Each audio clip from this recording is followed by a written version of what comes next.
Welcome to the Joyful Nourishment Podcast, a place for conversations around all things food, eating, body image and nourishment. Here we'll explore and unpack all the things that gets in the way of us having a kind, compassionate relationship with food and eating in our bodies, and also how we can find our way back to joyful nourishment in our everyday lives. I'm your host, Lynn Thorstenson, a registered nutrition therapist and body image coach based in the west of Ireland, and I am so glad that you're here. So welcome to this episode of the Joyful Nourishment Podcast. So today I'm talking to Emma Murphy. Emma is a psychotherapist specialising in disordered eating. She worked in private practice as an eating disorder specialist for over 11 years, and she has extensive experience of working with both individuals and groups on all parts of the disordered eating spectrum. Emma is a recognized expert in disordered eating and regularly speaks internationally on this topic at conferences and summits. She's also an accredited trainer, and all her trainings are approved continuing education programs.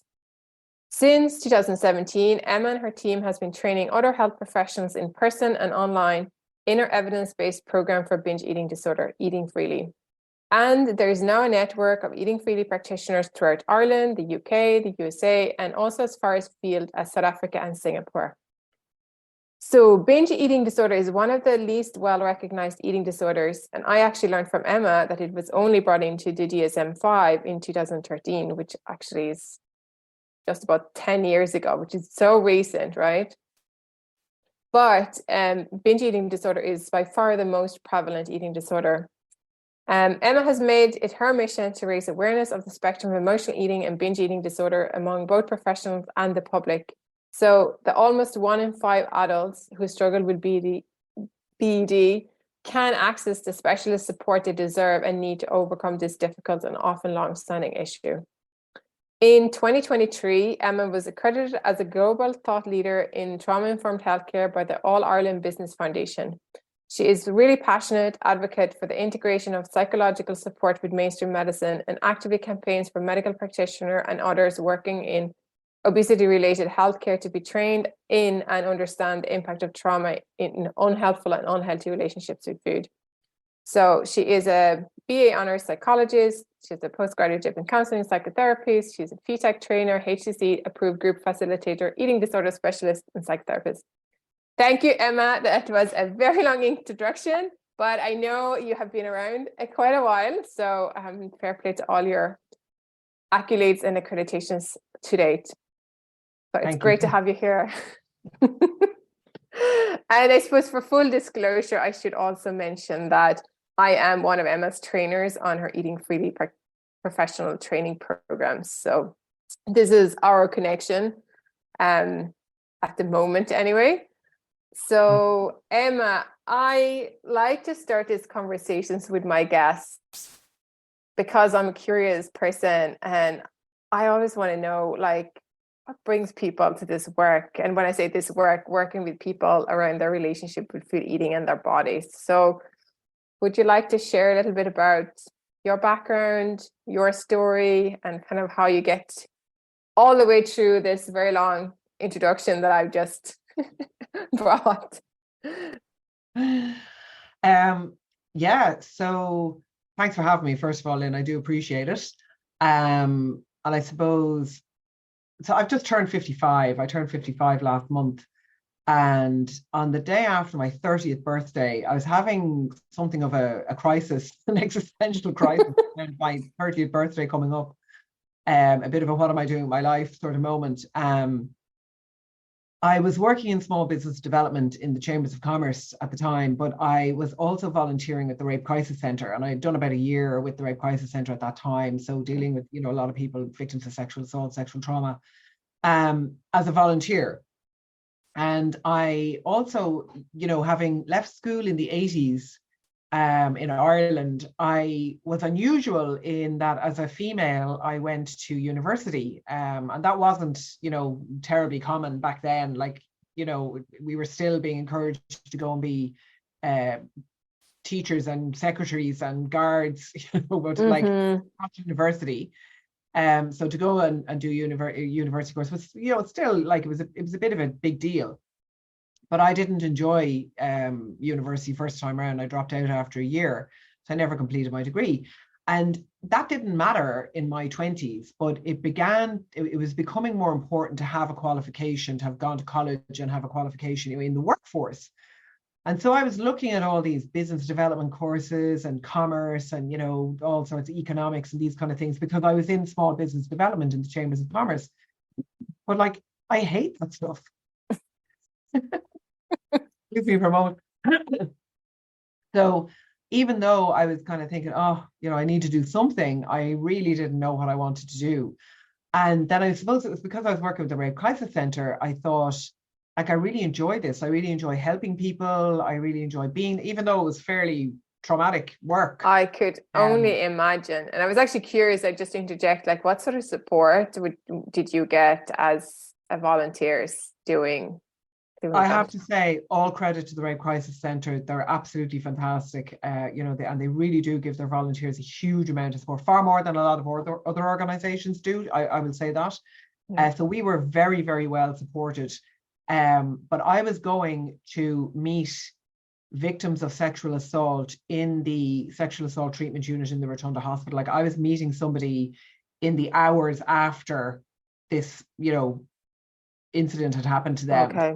Very much at the coal face. And our job was to be an advocate for the victim and to actually be the buffer between them and the legal process and the technical process, because they were going to be like immediately re-traumatized, you know, if they like, so that was our job, was to be that advocate. Okay. That was my first experience of being, I suppose, an advocate for somebody you know, who maybe was unable to speak up for themselves in the moment, or, you know, do what they needed to do, you know, and we were also there to kind of guide them on and to explain to them what was going to happen and help them understand, you know, the consequences of them, or the implications, I suppose, of them, you know, even being at the unit and okay. You know, the guards were there, and, you know, so anyway, long story short, the day after my 30th birthday, I walked out of my office in the Chambers of Commerce of Ireland at lunchtime. I went down the road and enrolled for a 4-year psychology degree starting that September.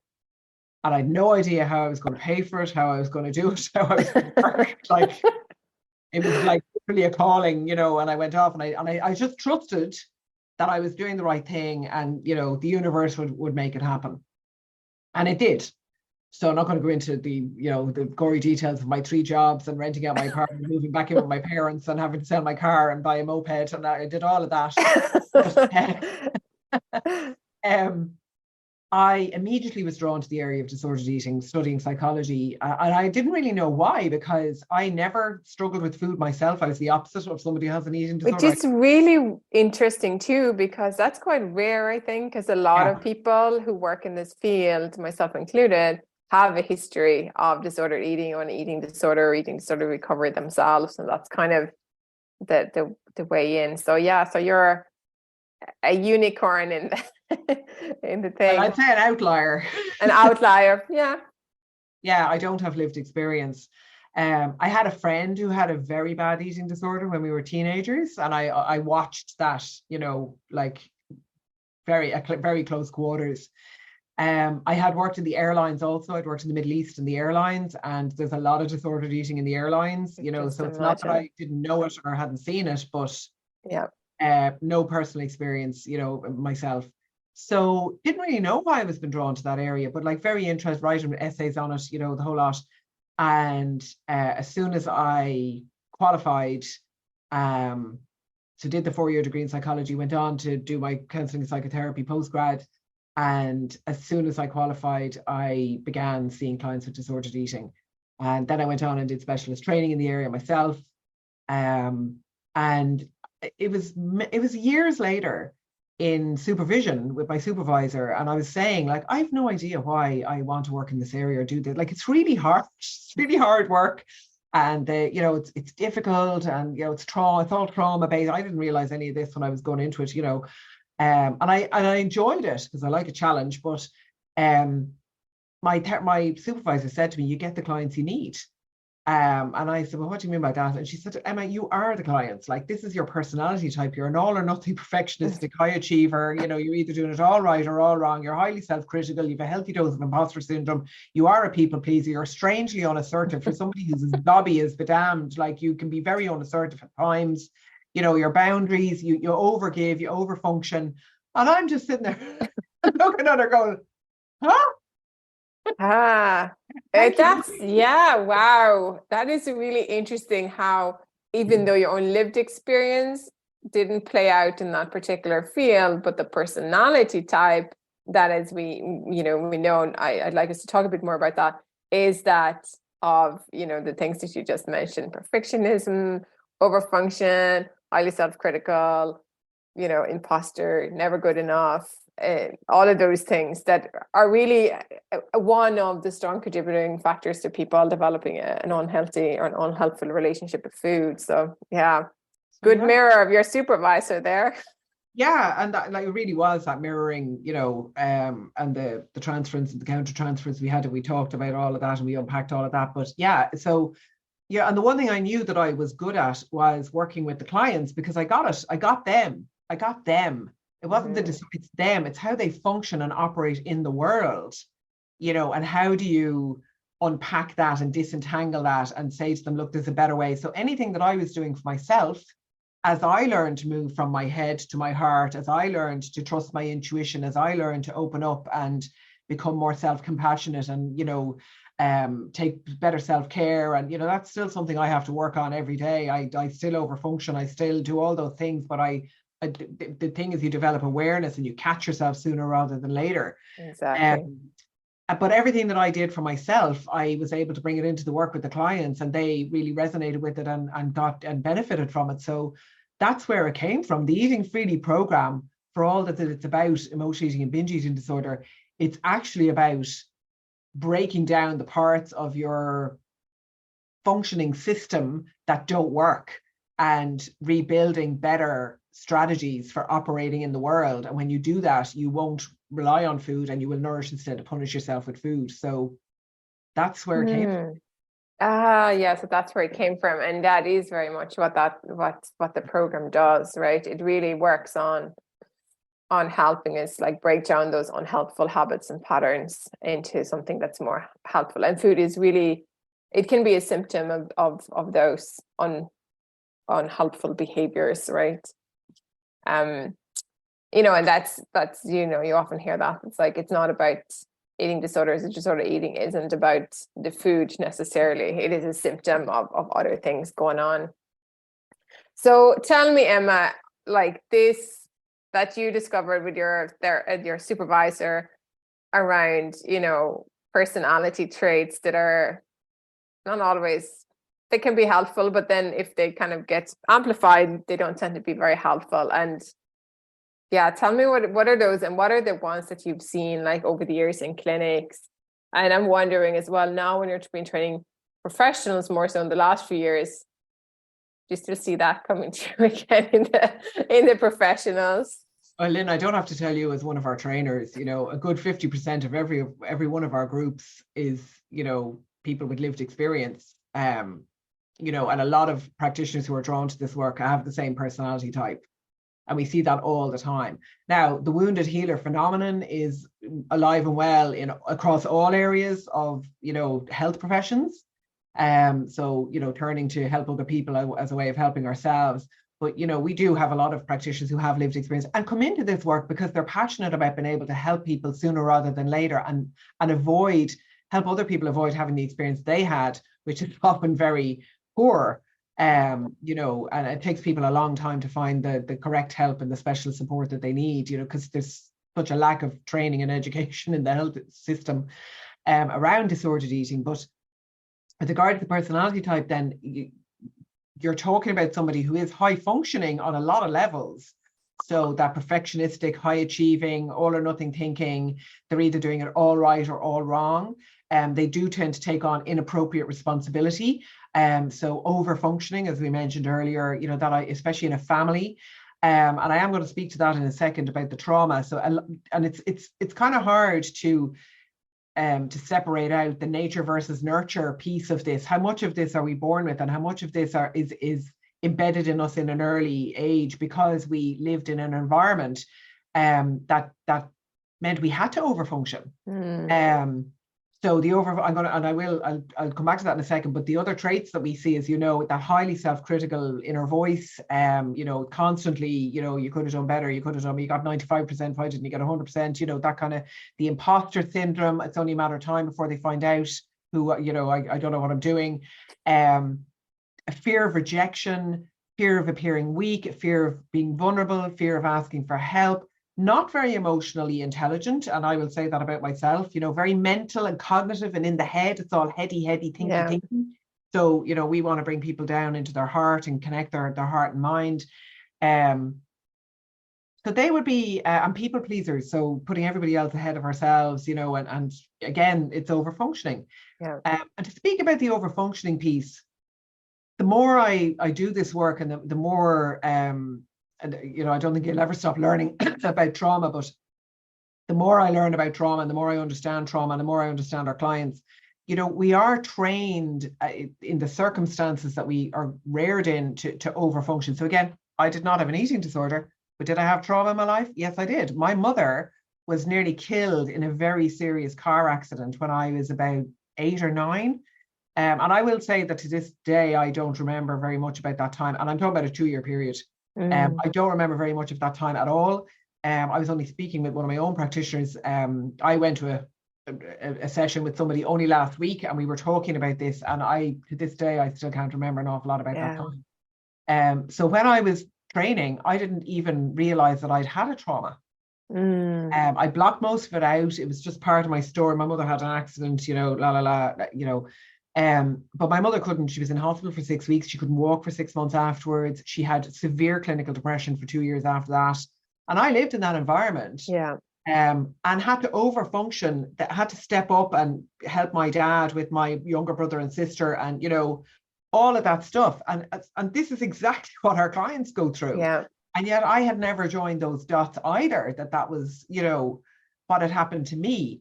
But I do think you're born with certain personality traits, which then you're going to step up and do that over functioning piece. And again, not burdening my dad. He was already busy enough looking after my mum and he's not a touchy-feely guy anyway. So like he, not for nothing, his family weren't very good at the old emotions and the emotional expression. So like the more I look back and see, like I am an absolute mirror and model of our average client coming into the program. I just never used food as my coping strategy. That just wasn't the avenue it took for you. But of course, it can be different things. Like it can be food, it can be shopping, it can be sex, it can be alcohol, whatever we find that is helping. And I think that over functioning, particularly when it happens in childhood, it is a survival strategy, right? It is a survival mechanism until it doesn't work anymore, like when we're adults, and it's not something that it's possible to keep up forever because you just burn out, right? And Brene Brown talks about it. I love Brene Brown, and I talk about her book The Power of Vulnerability, and she's an overfunctioner. She talks about it in the it is, and it isn't survival. That is what I did. I stepped up, I took on a role. I will always say again, I'm very calm in a crisis. Like if I suddenly realized the house is on fire, I would very calmly be able to walk downstairs, throw a blanket over something, grab the dogs, run out and walk out the door. I would be as cool as a cucumber in a crisis. And I think that's how I deal with stress or drama. I just suddenly go into like, it's almost like an autopilot mode. And that's my coping strategy. That's what I do. And everybody has their coping strategy. But the food, as you know, is people looking for the physiological relief from the cortisol. So the cortisol gets them so wound up that it's the dopamine that they get from the high salt, high sugar, high fat. And if you've nowhere else to turn for self-regulation, comfort, processing, ability, the food becomes the comfort blanket. Absolutely. And also sometimes it's the only thing that's available, particularly in family situation where, parents or caregivers, they have too much stuff going on. They're either working all the time or they have their own mental health challenges and stuff. And food is available. And I do believe we're also wired for food to be a comfort, but then that becomes like the step in for the other care that technically should have been there, and then we're just carrying it through. And I've had that. I'm sure you've had this experience as well with people when somebody says, I don't understand, like when I'm feeling stressed, this is this one typical food that I would offer. It's this one typical food that I'm always binging on. And then when you keep digging, there is an associated memory with that particular food. It was either, I remember somebody talking about how they were always binging on childhood cereals. And I just thought it was such an interesting wording, because they didn't use a particular brand or a specific type. It was like childhood cereals. I'm like, oh, okay. And it just meant that those were the cereals that were in the house, and that was the person was eating when the parents were fighting or they weren't available. And this was the way of soothing themselves or taking care of themselves in the moment. And I find a lot of clients do turn to childhood sweets, childish sweets like bags of Haribo, or the those kind of chewy kind of, like they're kids sweets.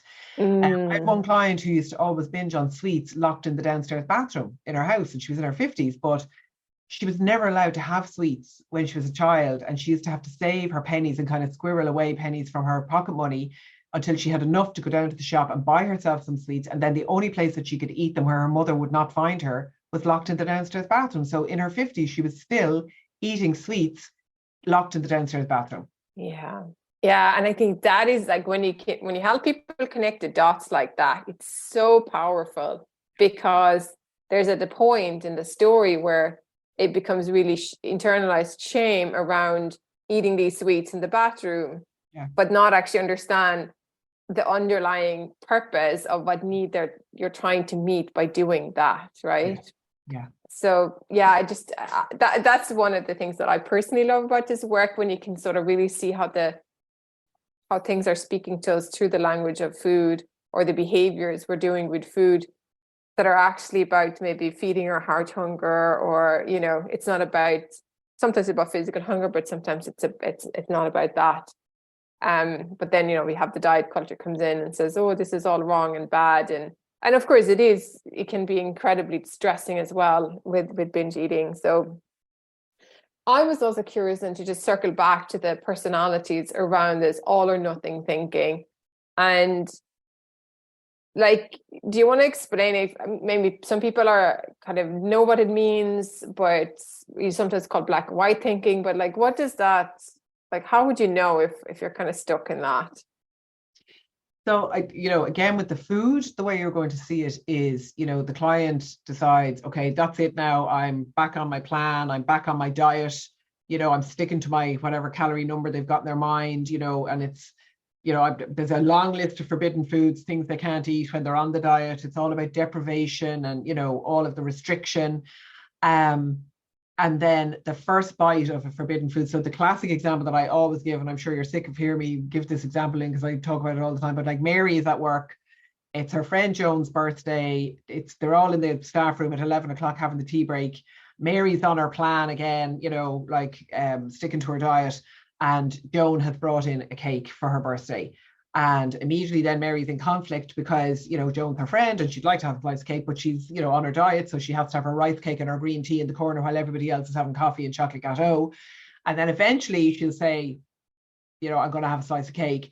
But then the guilt kicks in. So everyone leaves the staff room and Mary stays in the staff room and polishes off the rest of the cake, then goes out and has fish and chips for lunch and, continues to eat, has completely fallen off track. That is the all or nothing thinking, where one bite of a forbidden food just opens the floodgates and the rest of the day or the week or the month or the year is spent. And I'll start again on Monday. I'll start again tomorrow. I'll start again on Monday. I'll start again in September after the summer. I'll start again in January after the end of the year. Yeah. So that, and we talk about lapse, relapse, collapse. Our clients go from 100 to 0. And there's no room for negotiation there. And the first thing we do, as you know, is like, can you just keep it at lapse? Okay, it happened at 11 o'clock. Draw a line under it. Yeah. Get back on track. Eat your lunch. Bit of protein.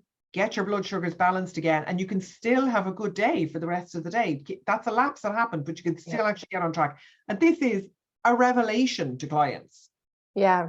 They come away from that like extreme ends into this messy middle. And it's like, it's not, I suppose, like when I hear you talk about it, it's like, talking ourselves off the ledge, like that one bite or that one slice of cake, like in the grand scheme of things, it's not a catastrophe. It really isn't a catastrophe or disaster. But what turns it into a disaster is the reaction the client has to the eating of the one slice of cake, where if they were able to say, it's Joan's birthday, I love chocolate gatto, I'll have a small slice of chocolate gatto and a cup of tea, I'll enjoy it, and then I'll just move on. And like that, but that takes quite a bit. It does. And I think as well, I think about sometimes people who've never struggled with a relationship with food, like the fact that that's a kind of a big deal to somebody, that it swings like that rapidly from all or nothing, might even seem a bit incomprehensible. But when you're in the smack bang in the middle of it, and this is just, it is so distressing. It's so distressing, right? And I think I wonder as well, and from your point of view, worked in this area, it's like, I wonder, is this kind of what keeps people stuck? Because there's like, you nearly have to step out of it to see, is this really as disastrous as it feels when you're inside of it? Because people just go from like diet to binge to diet to binge and just continuously beating themselves up in the process, not realizing that all the dynamics that are at play that keeps us stuck. It says, obviously there's just something wrong with me. And that just keeps the whole cycle going, and not necessarily even thinking, well, there's nothing that can be done about it. Yeah. So that's like, there's something wrong with me, or I have no willpower, or I'm so weak, or I can't stick to the diet. And actually what they don't understand is when there's trauma underpinning, or adverse childhood experience underpinning it, what's been triggered is actually way beyond your conscious control. So for example, if you have an altercation with somebody in work, so say you have a run-in with somebody in work and there's a bit of a tiff over something, or you're asked to do something which you don't feel is fair, or whatever it is, that is what happened today in the moment with you as an adult today. But what is triggered is old feelings and old emotions, maybe from a situation where you were bullied as a child, or your mother's love was completely conditional on you doing everything she wanted you to do, or her showing really severe displeasure or even anger if you didn't dance to her tune, so to speak. I'd be speaking there about maybe a parent with narcissistic personality disorder, where it's all about them and not about you. So what's actually been triggered is a very old response. And of course, back then, what you learned was that if I eat, sugar or fat or salt, it calms me down from the stress and distress I felt when my mum got angry with me, or when, I was being bullied in the schoolyard. So this is the connection, that we have to break. So the program, the Eating Freely program, as I say, if you imagine like a sort of, a four-way crossroads, we're trying to separate food from feelings, but we're also trying to separate the past from the present, because what's been triggered today is actually, it's very old and it's completely beyond your conscious control. So I feel a lot of clients get a lot of relief from that, where you're kind of saying, it's not me, it's my brain. But we do have to do conscious work to rewire the brain so that it's no longer it's no longer overreacting to what's happening in the moment today. Yeah, that makes complete sense. I think, and then I know as well, like, a part of that is the brain rewirement, and then there's the renourishing part as well, to making sure, like, helping people come off this restrictive patterns and the swinging from the all or nothing eating, from the diet restriction, and helping people like be adequately fed, basically, right? Yeah. So because that also plays into it. A lot of the behavior around food is punishment, that unconsciously they're punishing themselves with food. They don't feed themselves properly. They neglect themselves, because there's a part of that shame, that deeply internalized shame, which again is rooted back in the trauma in the past, in the adverse experience. The underlying message is, I don't deserve to feed myself properly. I don't deserve to be healthy. I don't deserve to, take the time to cook myself nourishing food or spend money on food for myself. And there's a lot of magical thinking there too, as you know, Lynn, people thinking, well, if I just don't eat for a while, I won't buy any food. I just won't eat. And then I lose weight, and then I'll start eating again. And I know Like there's It's so like many, if I don't have food in my fridge, yeah, sometimes not much at all, yeah. I won't eat.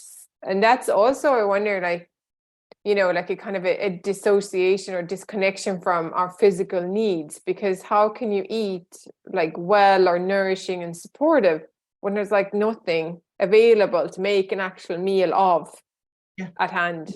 But they have no plan to eat well or not or nourishingly, or that's not in in their head at all. They've been so caught up in the diet, the weight loss, kind of cycle.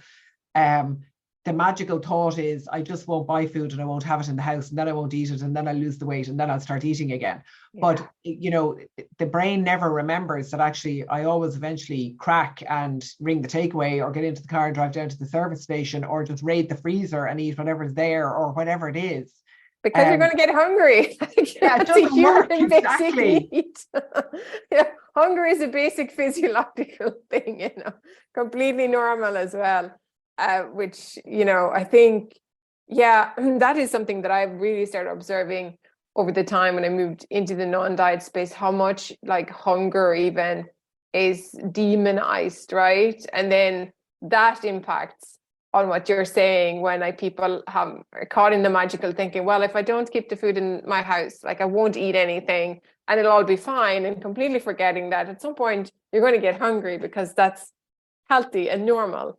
And then eating whatever, because at this point it becomes a bit of an emergency. And then that just like adds to that shame that there's 100%. something wrong with me, even though actually this is completely normal. It's like a well-functioning human gets hungry on a regular basis. Like, and yet it can be so difficult to bring clients and support them into that habit of eating regularly 3 times a day. And that can't be underestimated either. I mean, it really irritates me when I go onto like Instagram or TikTok and I see a lot of people calling themselves emotional eating coaches or binge eating coaches. And they're like, just eat 3 meals a day and 2 snacks. Don't get hungry. And you're like, okay, somebody who has had trauma and is, unconsciously neglecting themselves, doesn't understand the meaning of self-care, is highly self-critical and, is constantly punishing themselves for something that was not their fault in the first place back in the past, that, you might as well be talking to my Jack Russell downstairs, for all the sense you're making to our average client with long-standing binge eating disorder that relates back to childhood trauma or adverse experience. Yeah, and this was one of my personal reasons, I think, for starting a podcast. Like, we can have these conversations and bringing in more nuance and complexity, whereas with social media, it's like really bite-sized. And even though there is a validity to, eating 3 meals and 2 snacks and regular eating, but it's that is the problematic. And then if you're in that cycle and you're like, I can't just do it, because there's so much unpacking and support and small steps that has to happen in between before that becomes something that is possible for you. So those posts are shaming, exactly. They actually trigger shame in the person's looking at them going like, that is so far away from where I am right now or what I'm able to do. And you're there, sorry, and I'm going to call it out completely, in your perfect body, usually in, your workout gear with your beautiful hair and your makeup, and you're going, oh, just eat your 3 meals and your 2 snacks and you'll be fine. And I'm like, okay, so I have a name for the cohort of people on social media who I have a real issue with, and I call them the recovered gurus. They may well have had their own lived experience with disordered eating, and that's absolutely fine and it's valid. But have they gone and done the correct training to, really be able to correctly support people? Or have they just taken bits of their own experience and, pulled bits of things that they did, maybe if they went to therapy or a coach or a nutritional therapist, So one thing I would always say to people is to get a lot more discerning about who you're following, and do they really understand, what they are doing, and do they have the training to correctly support somebody who is struggling with disordered eating. And it's a big issue for me, and I'm very pleased actually to see that I recently participated in a program with YouTube, who are now really moving towards making sure that the health information that's being shared on their platform is coming from credible experts. So they're going to be introducing this soon. It's called the Health Shelf, and you have to be a credentialed, in practice, trained clinician in the area that you speak about on YouTube in order to be able to share that content on YouTube. And I am delighted. And I was part of the program with the head of YouTube health content in the UK. And, you know, he was saying, like, we have so little credible information about eating disorders on YouTube. And I said, yeah, you do. You know, Yeah. so that's something, and, you know, and fair play to YouTube for taking that stand. But we have a long way to go in terms of, you know, helping people understand. Just do a bit of fact checking. Who are you following? Do they know what they're talking about? Are they trained? Yeah. And if they're not, unfollow them. Yeah. And you know that I think that's really great. I didn't realize that. And I think what you speak to as well, partly, and I'd like to just segue into this, is that stereotyping as well of eating disorders. And we, you know, in your introduction, you said, like, you know, binge eating disorders can have to like 1 out of 5 people. It's the most prevalent eating disorders. And of course, there's a spectrum as well between the diagnosable criteria and then people on meeting exactly that, but also, you know, having many of those behaviors and symptoms, but maybe not at the severity that you'd get a BED diagnosis, but still equally as distressing. But this kind of stereotyping around what an eating disorder looks like, who gets it, and the help. And I just wonder if you could talk a little bit about that in particular, maybe in the context of binge eating disorder or an emotional eating, but also kind of how, because, well, I'm a little bit younger than you, but, you know, as moving into the 40s and 50s and beyond, like, because I think most people, unless you're a sufferer, think about it as a young person's disease. Yeah. And I'd like us to talk a little bit about that as well. And because this is what I've noticed now, being in my 40s, all of a sudden when I'm in platforms like Instagram, I don't see that many people like look like me, unless I've been following them for the last 10 years. And even older again, I'd say there's a handful of people that I follow that are in their 50s, you being one of them, Louise, that I've also spoken to as part of the series, and a few others.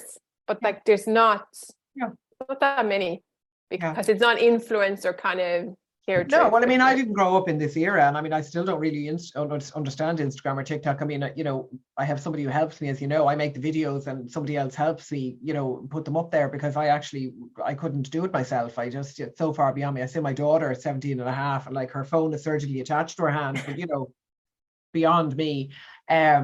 But you have to be, you know, as they say, like, it's important to be on the platforms and to be that voice, you know, of the older kind of person. I don't mention my age. I should actually mention my age more often, I suppose, on the social media platforms to, you know, to get more of our age group in.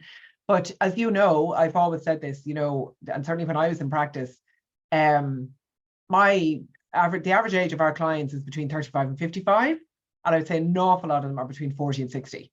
You know, I have had clients coming into me at 59, 60 years of age. Like the decade birthdays, the big birthdays tend to be triggers. You know, the 30th birthday was the one that triggered me to go back to college. You know, the 40th birthday, the 50th birthday, the 60th birthday. The oldest client I've ever had reaching out to me for support for the very first time, having never sought help before, was 68, and that was during COVID. Wow. Yeah, and I can only speak to Ireland in particular. In my, you know, context, I think the reason why a lot of the clients are in their 40s or 50s is because of the link back to trauma. So I was born in 1968. I grew up in Ireland in the 70s and the 80s. I remember very well what it was like. We were a repressed, beaten down society. We had no emotional intelligence. It was actively discouraged. We were meant to follow the priest and the doctor and the, you know, like the government.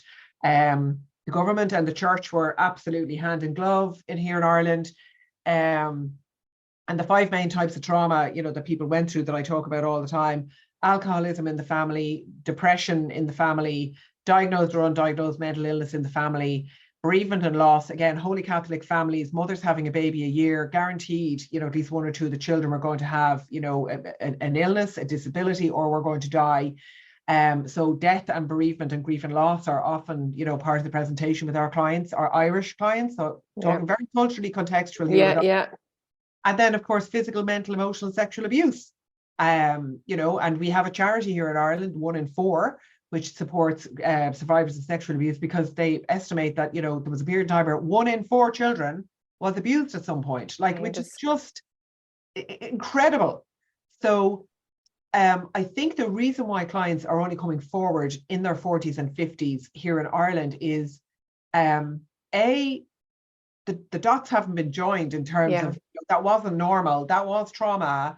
The emotional eating goes back to then, and work needs to be done to separate those two things. And the other thing is, quite often, people have to wait for somebody to die. So they have to wait maybe for a mother or a father to die before they'll actually go and get help, because it can feel like a betrayal to talk about their family. And that's a huge issue in therapy is, but my family loved me, or my mother loved me, or my dad loved me, or, whatever one. But at the same time, they were an alcoholic, or they beat my mother, or they beat me, or they abused me, or, so it's a very entangled, sort of enmeshed thing. And often anyone in particular who was exposed to violence or abuse of any sort, or chaos or unpredictability, there's that real disconnect between, and we use this construct in therapy, like there's like good daddy and bad daddy, or good mummy and bad mummy, and there's a dissociation there. So often that parent has to die before the client feels free to be able to go and talk to somebody else about it. And do you think as well that some of that client cohort, the people in that age bracket, and even with like more recognizable eating disorders like anorexia, for example, there wasn't really any help at that, 20, 30 years ago. And then and even with the binge emotional eating, people then end up in like the likes of Weight Watchers and Slimming World, particularly if there's been weight gain, and then cycle through that for 20 years, continues beating themselves up because I should be able to get a handle on this. With your high functioning, high achieving person in other areas of their lives, I don't understand why I can't get on top of this. Yeah, 100%. Everything you said, and I mean, binge eating disorder, as you said earlier on, I actually couldn't believe it. I only realized there, a couple of months ago, actually it's 2023, and it's 10 years since binge eating disorder went into the DSM. Now, in the context of the DSM and, the American Psychiatric Association, who write the DSM, that is relatively new, to be fair. It only gets updated about every 15 or 20 years. That is a relatively new diagnosis, which is unbelievable, given that it's been around for 10 years. But at the same time, the medical profession are not being trained, are not being educated. They don't know about it. They don't understand it. And even more insidiously now, we've got this whole narrative around obesity is a disease and you treat it with medication and surgery. So, it's a mess, to be honest. And the medical profession don't help. Like, they really are actively not helping people get the correct support that they need, which is far more psychological and emotional and nutritional than it is medical. It's not, you don't need medical help. No. You actually don't need medical help unless you're having a symptom, as a consequence of the eating, which could be like IBS or, thyroid issues, whatever it is, that's fine. And there is sometimes a place for medication, but really it's about separating the food from the feelings, separating the past from the present, resetting the client's relationship with food, and helping them to let go of what no longer serves them, so they are free to move on with their lives. And there's no medication in that picture. No, there isn't. And I think and often that level of support that needs to happen really gets missed when all that is focused on is, trying to make the body smaller, or, I'm not sure I want to go in that direction in that conversation today, fine. But like that is hugely problematic, because so much gets missed, particularly for people living in larger bodies. It's like, well, if you just lose weight, everything will be fine. And, I can see you rolling your eyes, and I'd be rolling my eyes. And then none of that is helpful on any level for people to try to whether there is, and just because somebody is in a bigger body doesn't necessarily mean per se that they have struggling with binge eating either. But if the person does, whether that is a weight loss medication or sending them off to a Slimming World or Weight Watchers, something like that, is not going to do anything. It's probably going to be making the situation even worse. And it just gets missed that that's not what they need. And a lot of the reason it gets missed, I think, is because of the deep entrenchment in weight stigma, anti-fat bias, fat phobia that is rampant across, the health professionals as well. So, no shame then, no shade. Like, people, we only know what we know, but if we do know that this is harmful, we should be able to do better. So that's just me getting off that little soapbox there. But wow.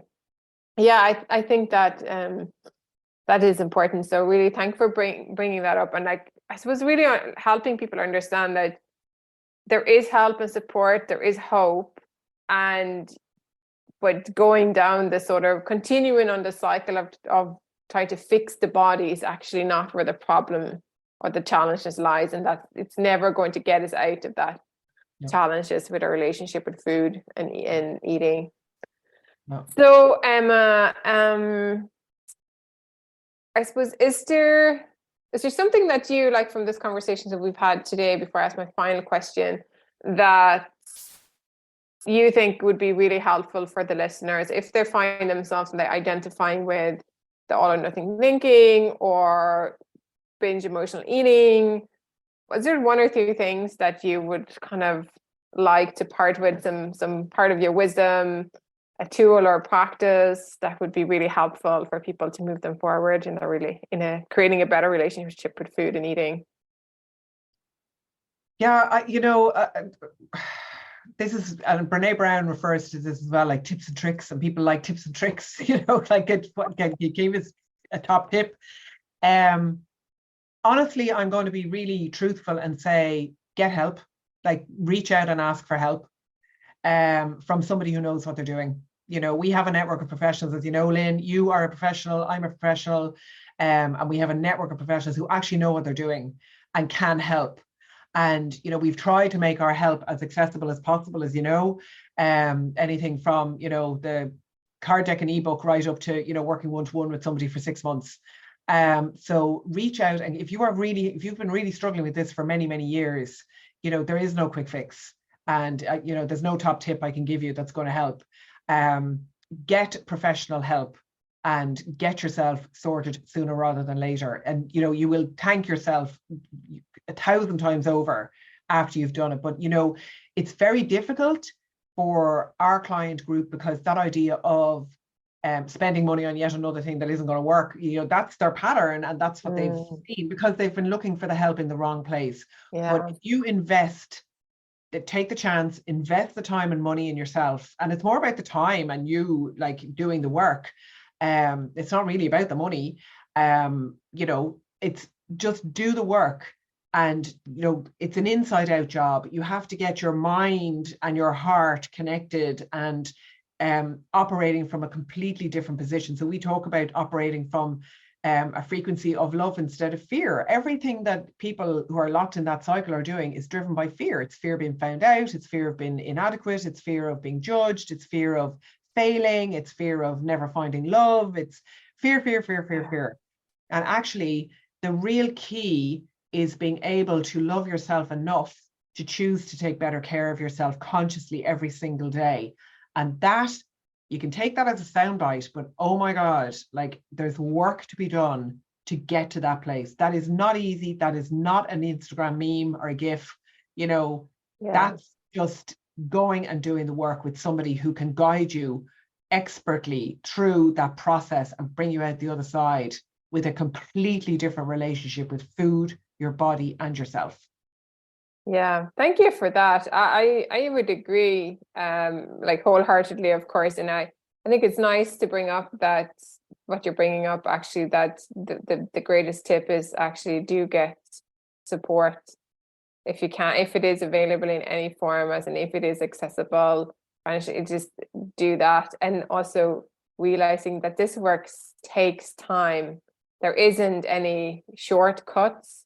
I think sometimes we might do stuff in chunks because maybe that's what feels accessible, but it will take time. That's just and you know, with anything, like particular if we've been in a cycle for 20, 30 years, like one masterclass or even, you know, reading one book isn't going to, it's going to plant the seeds and open the doors. But I think getting that professional support and having another human working alongside you and supporting you and guide you is really, really valuable in ways that maybe sometimes is hard to articulate unless you have already done that process yourself, whether it's on this particular challenge or it's in other life challenges like doing therapy, on other life or coaching on other life challenges. So yeah, thank you for bringing that up in an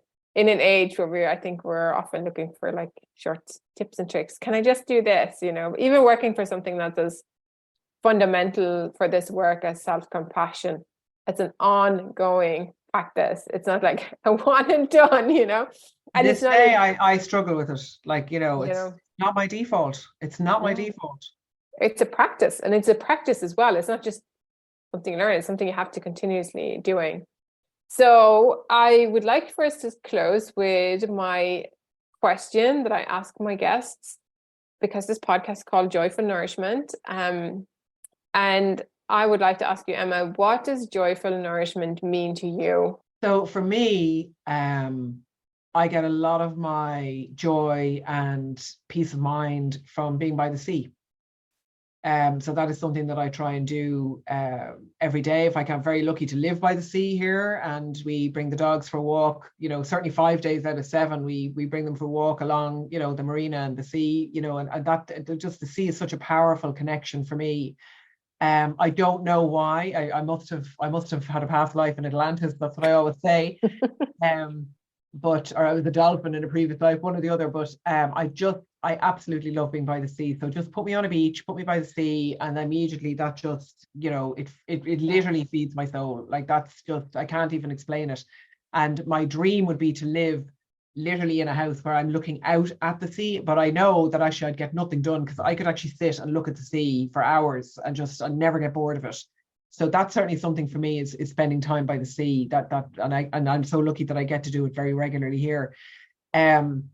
The other one for me is around food. Absolutely. It's having the time and the space down in my kitchen to cook from scratch and to feed, you know, the people I love. So, you know, I love nothing better than when I've had the time to make a really nice dinner, and, you know, myself and my husband and my daughter sit down and we eat together.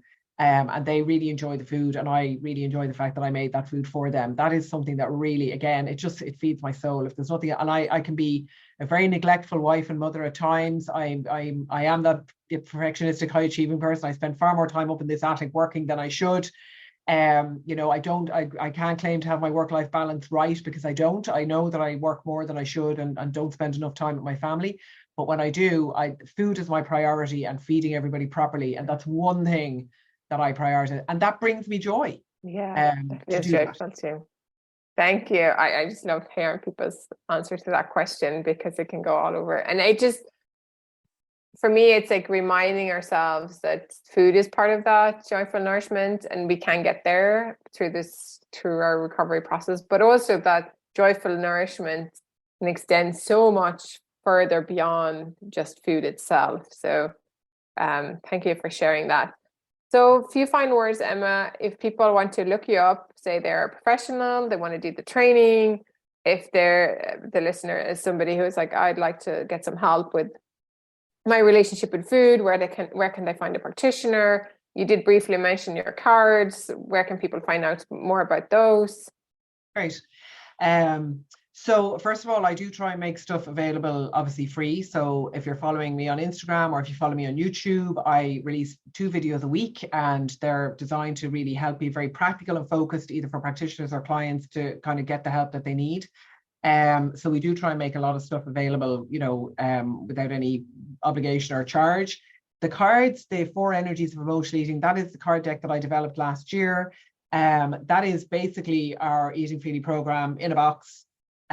If you buy the card deck, you will also get the ebook for free. So the ebook gives you a much deeper dive into using the cards. And again, committing to that practice of maybe using the cards, journaling on them, reading the book and working your way through them. And then if you do need help and support, reach out to one of our practitioners in the network. Maybe just have one session, just 1 or 2 sessions might be, enough along with doing this work. Other people may need more support, more work. And then, so go to our website, eatingfreely.com, and you can find a practitioner who will work with you either in person or online there. And again, you can just have one session, or you can choose to buy into a full, 3 or 6 month program with one of the practitioners. And if anybody wants to train with us, same deal. The information for all of our training, from a CBD masterclass right up to our full training to specialize in this area, is available on our website, eatingfreely.com. Thank you. And I will link to all of this in the show notes. Thank you very much. Thanks again, Emma. Thank you, Lynn. Thank you for listening to Joyful Nourishment. This podcast is produced solely by me with no financial backing, and your support means a lot to keep this project going. If this episode has been helpful in any way, it really helps this podcast to help others if you click like, subscribe, or leave a 5-star review on whatever platform you listen to this podcast on. And of course, you can also subscribe so that you won't miss any future episodes. Find out more about what I do in my private practice and what I offer over on straightforwardnutrition.com. And I am currently taking on new clients, so you will find a link to book in for a free 30-minute session in the show notes if this is something you're interested in. And finally, please come and join the Joyful Nourishment community over on Substack by subscribing to my newsletter.